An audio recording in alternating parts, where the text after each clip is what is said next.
Hi, this is James Jokum, host of Webcomic Reviews and Interviews. And tonight, we're looking at the top 10 worst art mistakes you can make in webcomics. So sit back, relax, and let the Geek Fest begin. One of the basic truisms when it comes to webcomics is that art drags people in, writing keeps them there. The only problem is that occasionally you'll have a webcomic that will have some great writing, while the art sucks. I mean, there's just no two ways about it. It's just, for whatever reason, the art needs a little bit of a punch-up. Your two basic cases are either an amateur who's self-taught and, rather than trying to advance the art past a certain point, tends to go, hey, I can get away with this, so I'm going to get away with it as much as I possibly can. This is usually an ultra-simplistic style, and while it tends to sound really good on paper, the execution just doesn't work. On the flip side, you've also got a professional with lots of experience who either is not really confident in what they're doing or basically shouldn't be doing comics in the first place. You know, they're doing the art, but it's just more of a I'm not really into it type of thing. And so the artwork over time will tend to fall really flat really quick. So, well, you know, obviously if you got somebody who's not really into learning new techniques and all that, this is not going to help you. But if you're trying to figure out ways to make your webcomic look a little bit better, we can definitely help. With that in mind, 10. Everybody looks the same. This is actually one of the more common mistakes in webcomics. You just basically have somebody who's trying to do ultra simple on stuff and doesn't realize how people's brains work. Plus, they're also end up handicapping the writer. I mean, you've got to sort of keep in mind that when people are reading a webcomic, they're still being a visual person. I mean, they may love the story and all the various plot and character development, but they need to basically have some way of telling character A and character B apart. And if it comes down to it, there's only minor differences in how they're dressed and colored. Yeah, that's really just going to end up confusing a reader, especially more of a casual one. You know, the guy who pops in doesn't really read it that seriously, but loves the comic anyway. Plus, on top of that, you're going to get the long-time readers who are going to have some interesting disputes in the discussion boards when it comes to who did what, because, well, the two characters look way too similar. So, on top of that, this is going to handicap the writer as well because, well, there's a lot of really great plot twists that depend on the appearance of two different characters. You know, specifically the difference between the two of them being drawn or just little character tips as far as the visuals go. Even something as simple as, say, you know, one of them has the part on the different side of the hair to make a huge difference. So obviously you want to figure out ways to make the characters look at least a little bit different. You know, enough to differentiate on a quick glance. The easiest way to get around this is to, when you're designing the characters, throw a silhouette test at them. You know, making a silhouette isn't really all that complicated. You take the picture of the character, make sure everybody's on the same pose, put a magic lasso around them, fill in the section you've highlighted, and then compare. You know, it's not really all that complicated, and like I said, it really helps to show which characters are going to visually look the same, even if you do slightly different things on them. So keep that in mind when you're trying to first set up the webcomic. Always throw a silhouette test at new characters, and then compare them to silhouettes of other more established characters or even side characters. You have no idea how much confusion this is going to prevent in the long run, and like I said, it's going to help the writer by allowing the writer a couple more tools to play around with. Ways to give characters different body shapes are, well, first off, the simplest way is to just simply vary the height. This isn't going to work if you're doing a three-dimensional type of comic where you're actually dealing with the depth of the panels. You know, if you constantly have characters going into and out of the same frame, you know, they're either stepping back, stepping forward, you see people from a distance, that sort of thing, changing the height isn't really going to help all that much. This is more of a gag comic type of thing. You know, if you've got the same characters always in the same plane, changing the height is actually not a bad way to start. Using different clothes.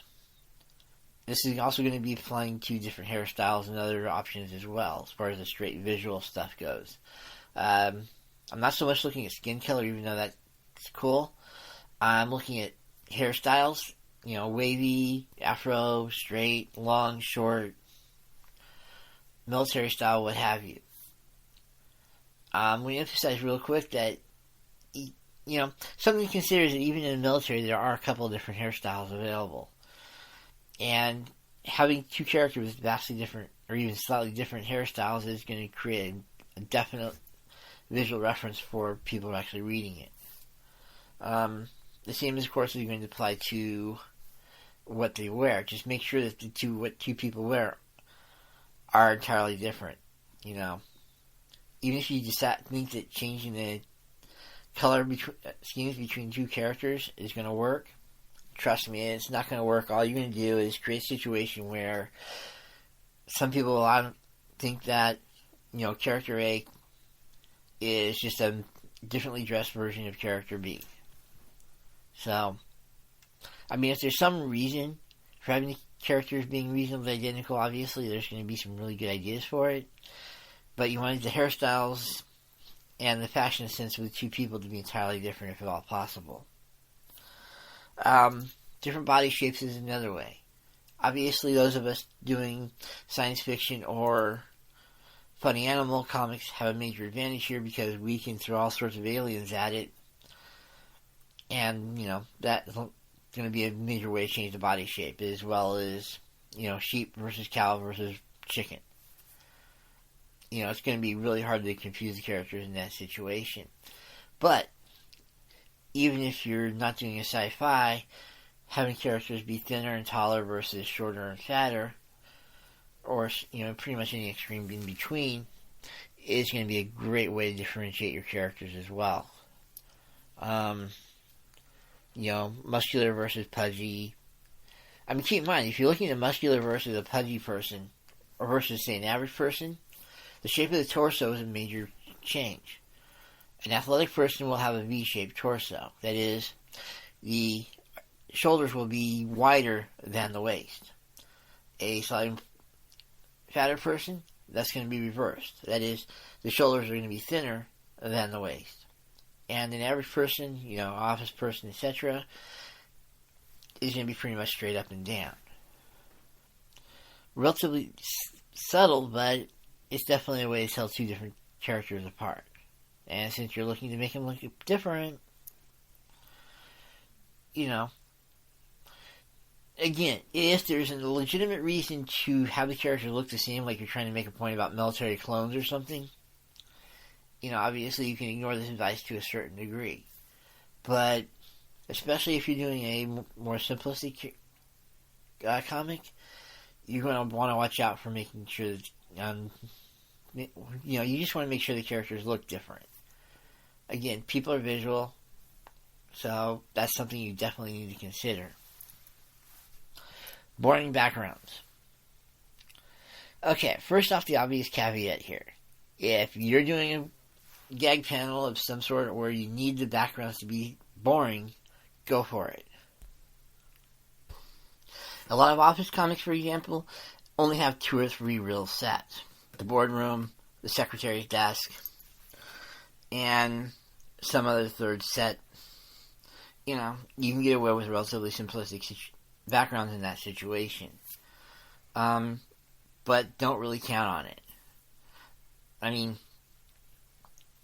if you can get away with, if you try that's part of your art style and it works for the comic, go for it. But you want to try to vary that up at least a little bit. You know, you've got 2 different caverns. You don't want them to look like, you know, different set. Or sorry, that you're using basically the same set for those 2 different caverns. It just isn't going to work off that well.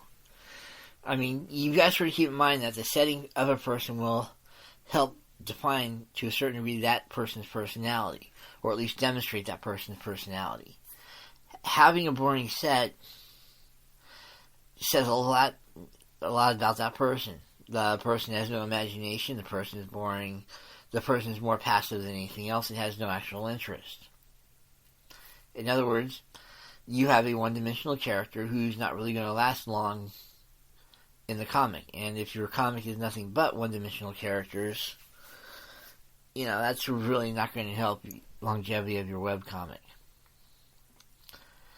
I mean, even when you start looking at, some of the basic gag comics or 4 panels that are present in newspapers, you still see a certain degree of change or, different types of different sets. Peanuts, they have the wall, they have the tree, they have the doghouse, they have the houses. Each one of the houses, of course, has a different decor.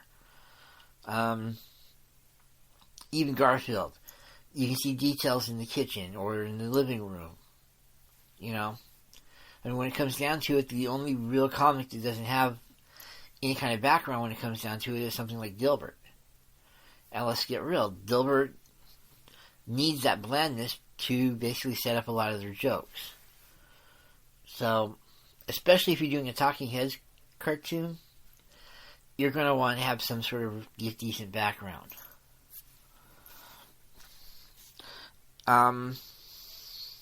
Another mistake is that you have way too much flat color. Just shading things up a little bit can help immensely.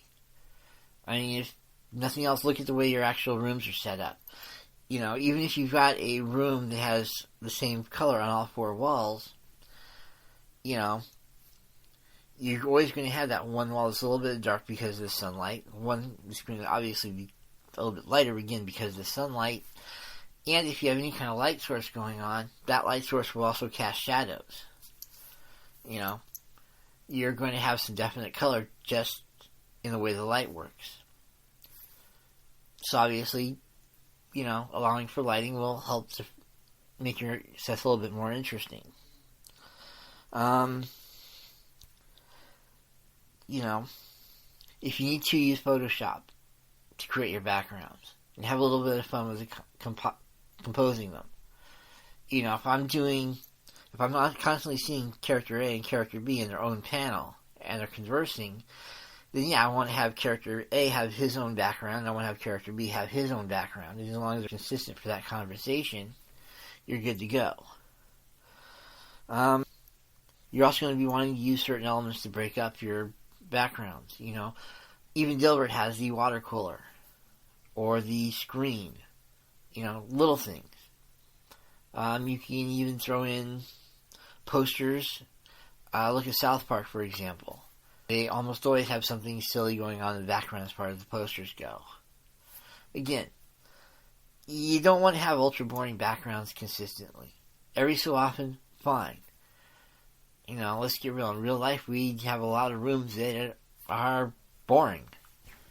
But if we're talking a room where the person spends a lot of time in, over time that room is going to take on certain aspects of the character's personality, and those need to be expressed in the background.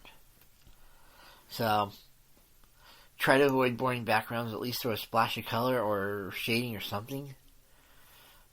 Throw a little bit of interest into the backgrounds. 8. Bad perspective.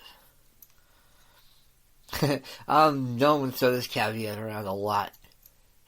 So, sorry about that.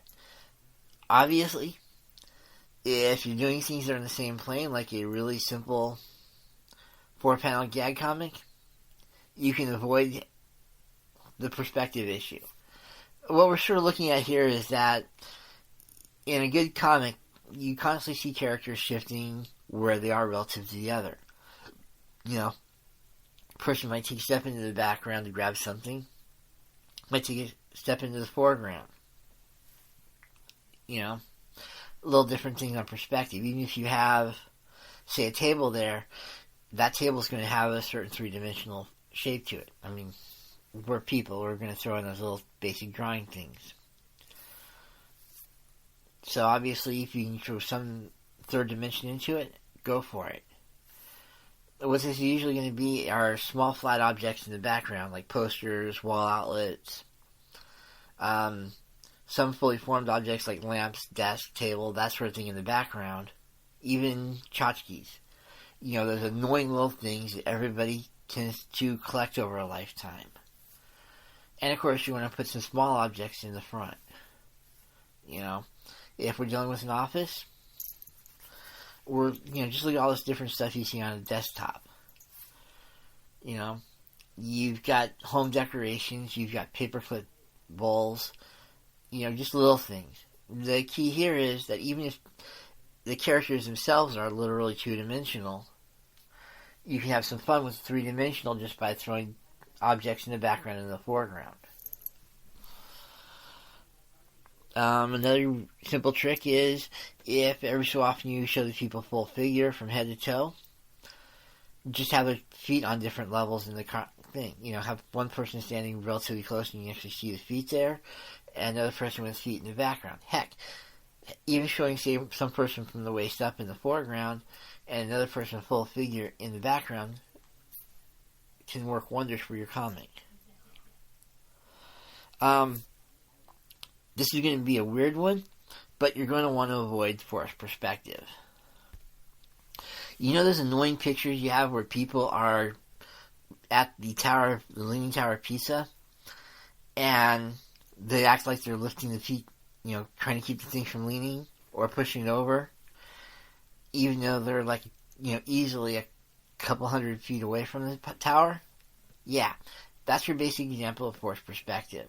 You're essentially making two things fit into a situation, even though they shouldn't.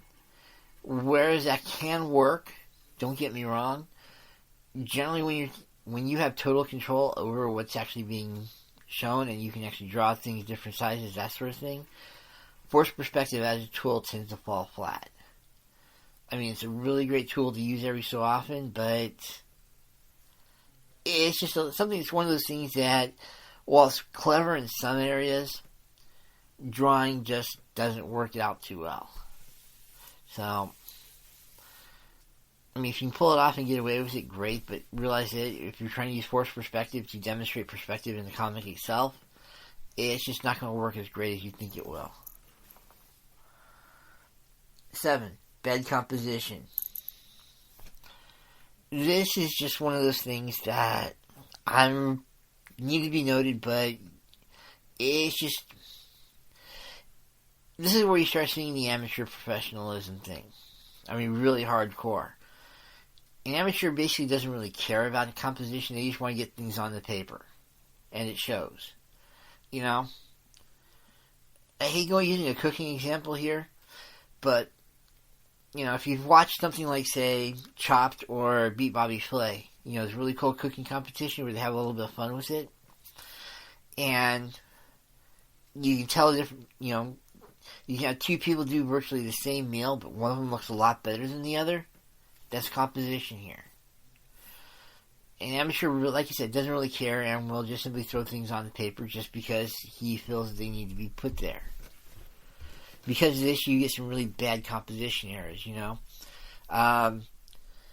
One thing you should have is, for example, the person who starts off the conversation should be on the left and the person who's responding should be on the right.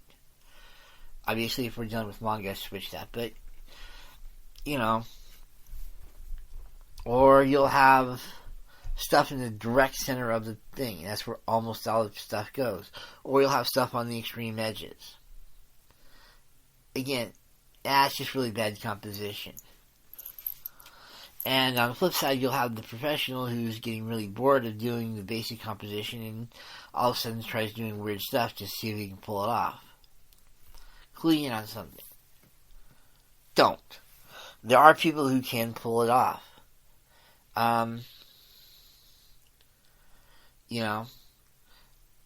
My personal favorite person to make fun of a lot is Johan Vasquez of Johnny the Homicidal Maniac, who has way too much fun with composition, among other things, and he can pull it off.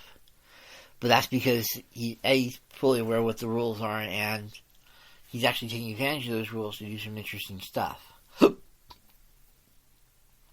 Unless you're somebody who knows exactly what they're doing, don't. especially if you're just learning. Otherwise, you're going to create some really big messes. So, this is sort of what I'm pointing out, that first off, if you're going to have people talking, have the person who talks first be on the left, and then as people respond, have them set up accordingly. Obviously, you're going to have a little bit of movement here and there, but as long as you can set that up in the first panel or two, you're good to go.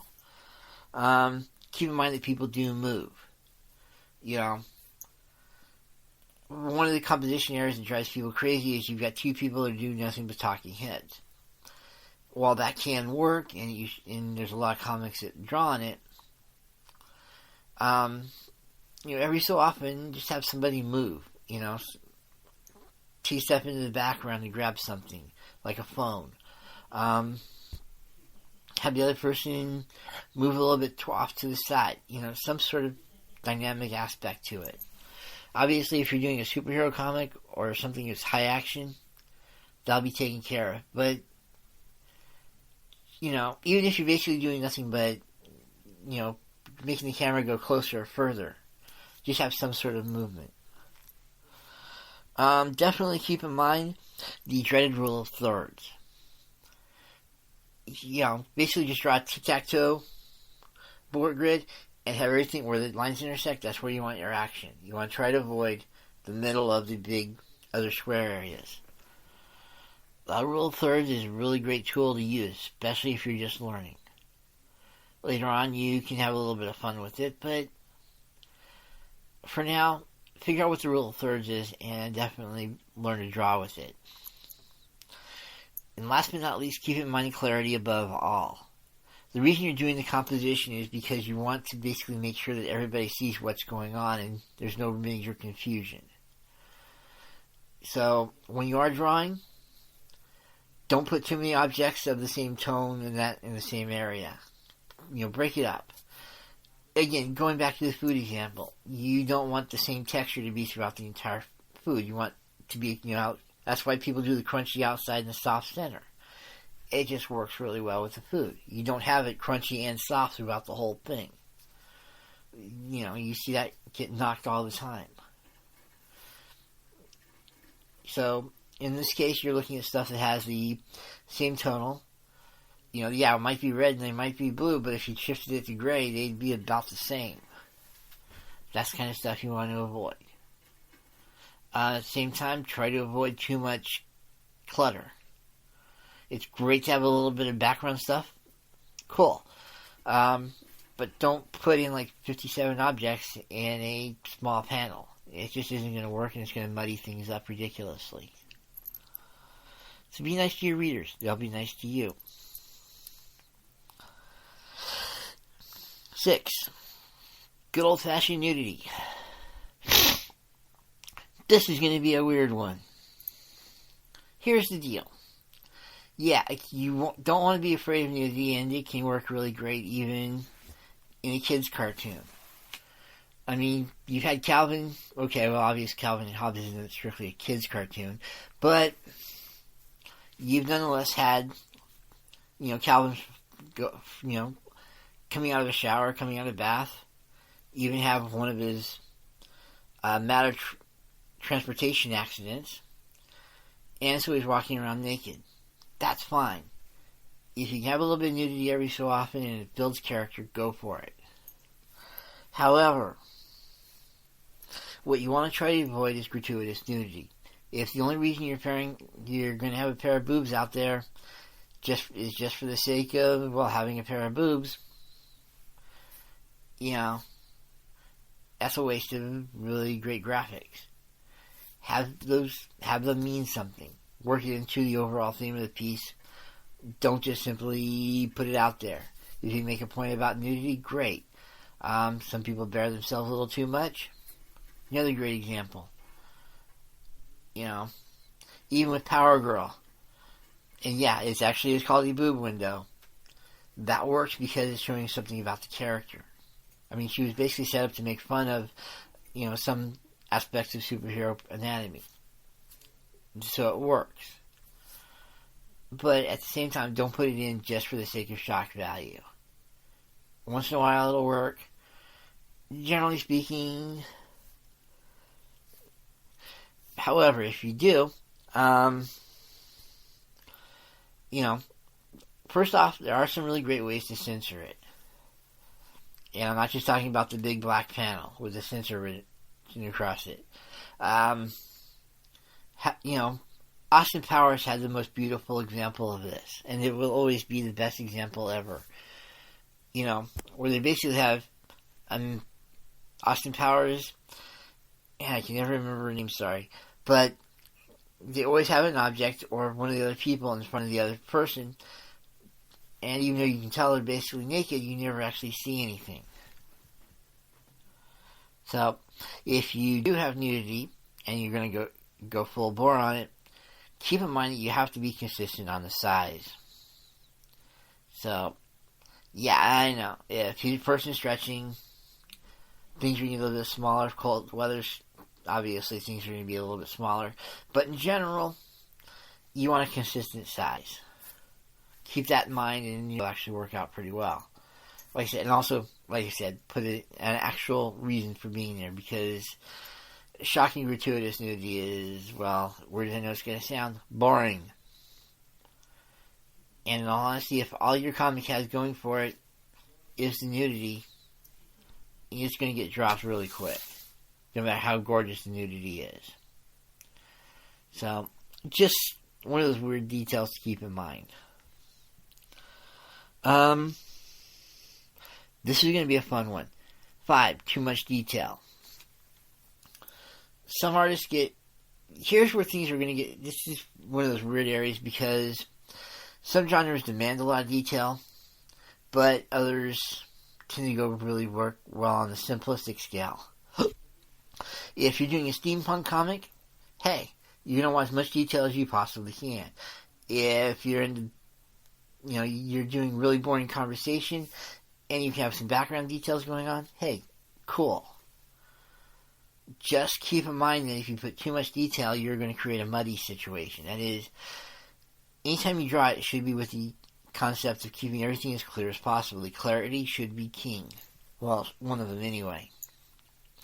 And if you have too much detail, it's just going to make everything really confusing.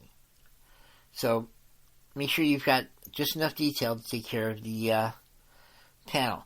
If you find yourself drawing way too much detail and it's actually working for you, increase the size of the panel. Ideally, you don't want to go past more than 6 panels a page, but then again, you are working with an infinite canvas, so you can make these panels as big or as small as you want them to be. So if you find yourself using a lot of really great detail and it's working really well for the comic, increase the size of the comic. Yeah, this might create problems when you actually end up deciding to print it off on actual, the dead tree version. But straight up, you've got an infinite canvas. Take advantage of it. Make things as big or as small as you want them to be. It doesn't matter. But on the other hand, if you got way too much detail and it's basically just mudding things up and it's becoming a distraction in and of itself, yeah, you might want to cut back on the details a little bit. Along those lines, limit the background jokes, especially if you're doing a comic that relies on action. If you're doing something that relies on dialogue, you can get away with an occasional background joke, but if you're doing something that requires a lot, it's action, and the more action you have, the more clarity you need. So, if you're doing like a superhero comic, really debate putting in the background jokes. On the other hand, if you need people to focus in on the conversation, that might be another reason to, back off on them as well. Only use background jokes if it, like I said, if it works with if it works with the comic, and it's not too distracting, then go for it. But, lay off the detail as much as possible. Which I know is contradicting a lot of what my mother's saying, but hey, any good set of rules does have basic contradictions. Deal with it. In this case, the idea is clarity. So, figure it out. Then, of course, this is followed up by number 4, too many actions. The general rule is 1 action per panel, Period. You've got some artists who decide to who figure they're doing this really cool, big, massive fight, so they're going to have everybody fighting in every possible panel. Yeah, that's not going to work. Again, it's a clarity issue. And you're going to hear, if you haven't figured this one out, this is a biggie. A lot of artists tend to screw this one up hardcore. We're not just talking, they simply throw too much in a panel and don't realize that editing it a little bit actually works. So if you're going to have these big monster team versus team battles, obviously I've been establishing a shot where you got the two teams and you can have them each attacking each other once. But you better also keep in mind that this is going to be a big combination panel. If you're dealing normally with 6 panels, you're going to want to throw at least 4 panels worth of action into just this one panel. So, to make it look really cool to start off with, this is your basic splash page. However, each one of these panels after needs to be only 1 or 2 people attacking 1 or 2 other people. If you have a team up, cool. If you got Ray Blast going, crossing each other, even if it's like one's in the background, one's in the foreground, hey, that's cool too. But you want to try to keep it to 1 action per panel as much as possible. This is, just like I said, this is going to be just a really great clarity thing to keep in mind. There are obvious other exceptions. If I'm doing a speedster type character, like say the Flash, at that point, hey, one of the cool things they did with him is they actually did have him show off multiple actions in the same panel. But what they did was they took advantage of speed lines and they faded out the other versions of the Flash in the same panel.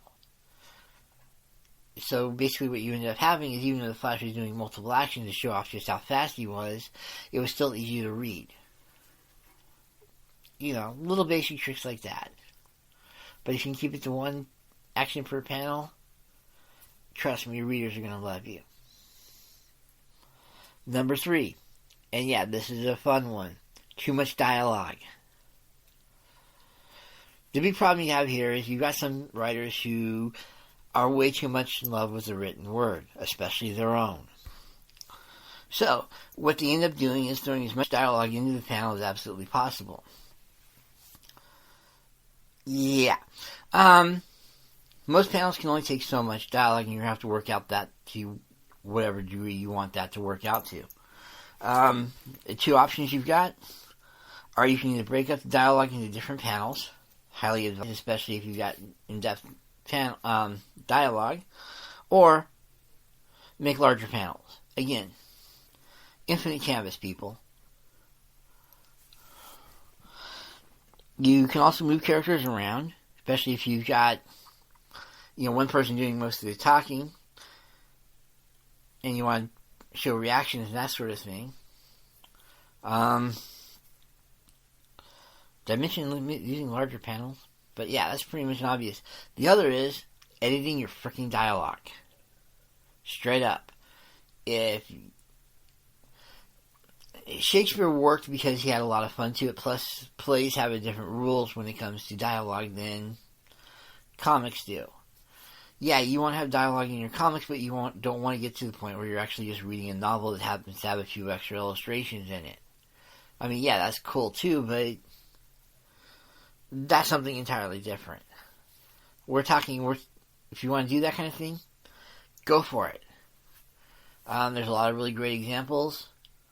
And, at that point, if you can make the dialogue interesting enough, basically at that point you're looking at hitting the 8 to 12 range. Where they love dialogue, but they also love illustrations. So that might be an option to look at. And no, you don't have to cut down the dialogue as much as you think you do. A lot of people seem to sell kids short. Don't bother. If you like having that ridiculous amount of dialogue with the occasional illustration, then go for it. That's the kind of comic you want to write, no problem. But, for the general case, remember that brevity is the soul of wit. I repeat, brevity wit, soul. Yeah. So, you want to keep your dialogue as limited as possible. You don't want to go Todd McFarlane on your poor defenseless readers. Yeah, that works out occasionally, but that's also been one of the biggest strikes against Todd McFarlane, is the huge amounts of dialogue he puts in his comics. So, just something to keep in mind. Have a lot of great dialogue, but keep it brief, keep it to the point. And keep in mind, even with Shakespeare, a lot of his great quips and all that were still relatively short. Yeah, I know, he's got some ridiculously huge speeches out there. Especially if you start looking at, say, Hamlet. But, have some fun with it. But don't have too much fun with it. 2. Crowd scenes. I can't even know where to begin on this one. Because there's 2 different types of crowd scenes you need to be aware of. First is doing huge city blocks, where you just simply have way too many buildings, way too small of an area, and while it can look really great, generally speaking, you don't want to have too many buildings in the same scene. And this applies to pretty much anything else with a huge number of similar objects. Woods. Show a couple of woods here and there. A couple of trees here and there. You're good to go. Literally showing every possible tree at the same time, unless you're doing it from above, it's just going to be murder. You're going to hate drawing it. It's not going to look too great. And, that clarity thing I keep bringing up? Yeah, you're going to have a very confused panel. So try to keep the background clutter to a minimum. The other version of the crowd scene, and of course the more obvious one, is when you have a huge number of characters in the same scene. If you do that every so often and you allow for it, it's great. You want to show all your supervillains at one time? Cool, make it into a splash page and go for it.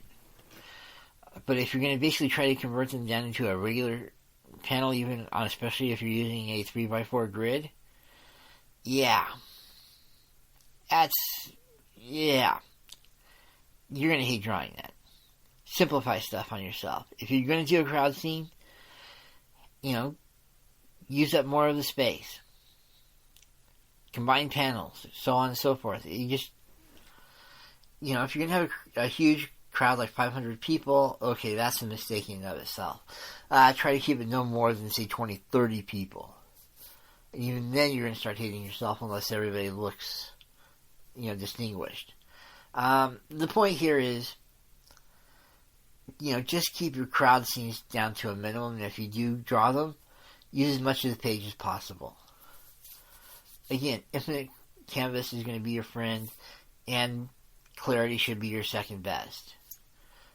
You just have way too many people who draw crowd scenes, and they want all this really cool detail in them, but then they don't allow too much room on the page. Keep that in mind. I know in a lot of comics it really isn't ever come up because, you've only got like 6 or 7 characters. But trust me, 6 or 7 characters can create a really obnoxious crowd in and of themselves. Especially when you're trying to put all 6 or 7 of these people into the same panel. So, crowd scenes can get obnoxious. Keep them to a minimum. Make them as big as you possibly can. And try to make sure that you can actually tell the individual characters from each other. So, it pretty much culminates a lot of the other mistakes, but it needs to be pointed out in and of itself. And yes, this applies just as much as it does to a crowd of buildings or a crowd of trees or whatever. If you're going to do a cave, have a couple of columns, a couple of stalagmites, a couple of stalactites. Hey, you're good to go. Heck, you can put a little pool in there. But don't make it so crowded it's going to just gunk up the view. Clarity, again, is your friend. And again, the more detail you have to draw, the more you're going to end up hating it. So keep that in mind as well. You don't want to spend 17 weeks on one page of work unless it's really going to pay off for you. Last but not least, And this is more of a long-term thing, but when there's absolutely no real changes in the art.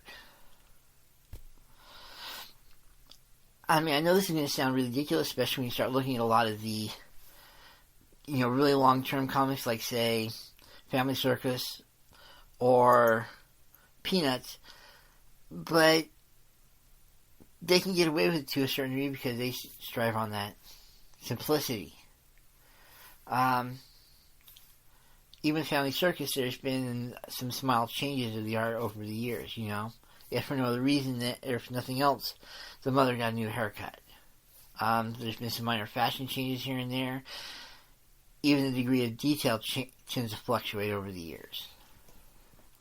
But again, that's sort of the point of the comics. They're trying to basically make something that's going to be everlasting. They can get away with having pretty much no real change in the art over time. On the flip side, check out Doonesbury. Webcomic-wise, with Doonesbury, it's gotten really more sophisticated since day one. Even if you look at the White House that shows up every so often, there's been some minor changes in it over the years. Webcomic-wise, Penny Arcade and Sluggy Freelance are probably two of the best examples, where you've had the guys in Sluggy Freelance actually get more detailed, or there's even been some minor changes over the years. Even Bun Bun has changed the way they've done him since the first panel all the way up to current. Penny Arcade, same basic difference. Yeah, they're the same basic characters, but there's been subtle changes. They've got a little bit more advanced, a little bit more shading, so on and so forth. Even Scott Kurtz's stuff is probably the prime example. They've had some radical changes in characters. The characters have changed, matured. Even the office background has changed. PvP has definitely matured, and not in a bad way. In fact, in a lot of really cool ways. So, just things to keep in mind. Obviously you want to keep challenging yourself. You want to try to do different things. See if they work. Don't worry about it if it works or not initially. The big point is that you're actually trying stuff every so often. Take some classes. Even if you're a professional, ultra-advanced student, those classes may have information that you've never really considered. And this all applies to reading as well as checking stuff out online. Go to a museum every so often. The key here is educate yourself and figure out ways to learn new things, and then apply that to the comic. Trust me, the readers will love it. Listen to criticism. You've got way too many people whose egos get in the way. An artist should be listening to criticism, and obviously you're going to be wanting to tell the difference between trolls and constructive. But if you listen more to the constructive than the trolls, you're going to see some really great advances in your art. You're going to have a lot more fun with it. At that point, you're having an actual conversation with your readers. And that interaction in and of itself will help build your readership. It's just, and then have fun with stuff like Inktober. It's just you want to challenge yourself, you want to learn. You don't want to have the same static art from panel 1 to panel 5 zillion. You want to see an actual evolution in there. So, always keep educating yourself and try to learn new tricks. So, summing up, just so we're clear on this, these top 10 mistakes I see a lot when it comes to people doing art are everybody looks the same. Boring backgrounds. Bad perspective. Composition. Nudity being handled wrong. Too much detail.